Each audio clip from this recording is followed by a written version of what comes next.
বরিশাল সদর উপজেলার চরমনাই সংলগ্ন কীর্তনখোলা নদীর বেলতলা খেয়াঘাটে ইজারা বাতিলের দাবিতে মানববন্ধন করেছেন ইউনিয়নের সর্বস্তরের জনগণ।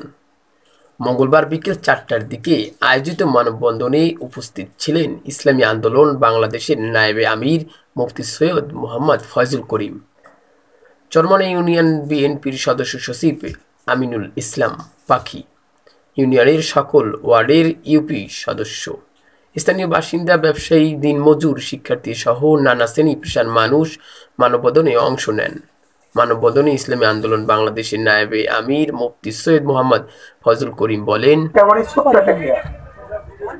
আমরা যখন প্রথম অবস্থায় পার হতাম নৌকা তার নিয়ে আমরা পার হতাম, এখানে কোনো ই ছিল না, ডাক হতো না, মানুষ অল্প পয়সায় খেয়া পার হতে পারত। আপনারা জানেন সাংবাদিক বন্ধুগণ এবং প্রশাসনের লোকেরা, চরমনাইয়ের দ্বীপ, আমাদের এখানের মানুষ খুবই গরিব, চারদিকে ভাঙন, আর এই বেলতলা খেলাঘাট থেকে চরমনাই মানুষই বেশি পার হয়। এরা গরিব মানুষ প্রতিদিন শহরে কাজের জন্য যায়, কেউ রাজ মিস্ত্রি, কেউ বা রিক্সাওয়ালা, ঠেলাওয়ালা, কেউ কুলি, কেউ মজদুর, একেবারেই গরিব মানুষ। আপনারা দেখেছেন এই পাশে আশ্রয়নে কারা থাকে, সব গরিব মানুষগুলি থাকে। এই বিশাল আশ্রয়নের মানুষগুলি খেয়া পার হয়ে ওপরে জীবিকা নির্বাহের জন্য যায়, জীবিকা অর্জনের জন্য যায়।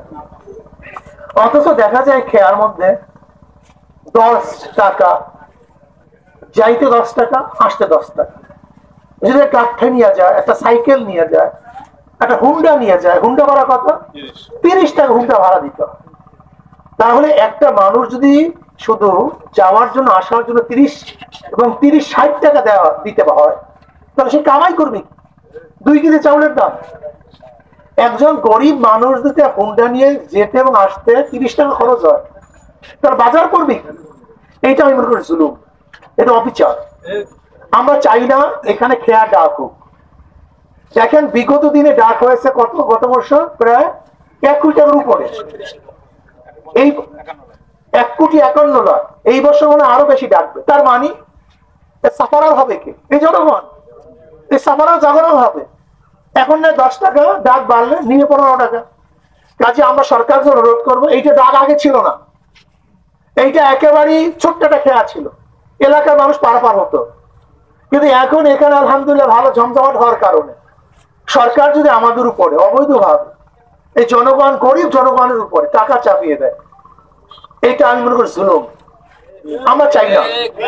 আমরা এলাকাবাসীরা দাঁড়িয়ে আছি, আপনি দেখেন, আমরা ইচ্ছা করলে মাইলকে মাইল এখানে মানববন্ধন করতে পারতাম। রোজার দিন আমরা কাউকে কষ্ট দেইনি, আমরা বেশি মানুষকে কষ্ট দিইনি রোজার দিন, যেহেতু ইফতারের সময় চলে আসছে। এর জন্য আমি সরকারকে বলবো, আমরা অনুরোধ করব, আশা করব যেন গরিব মানুষের দিকে তাকিয়ে কমপক্ষে এই ডাককে মওকুফ করা হোক।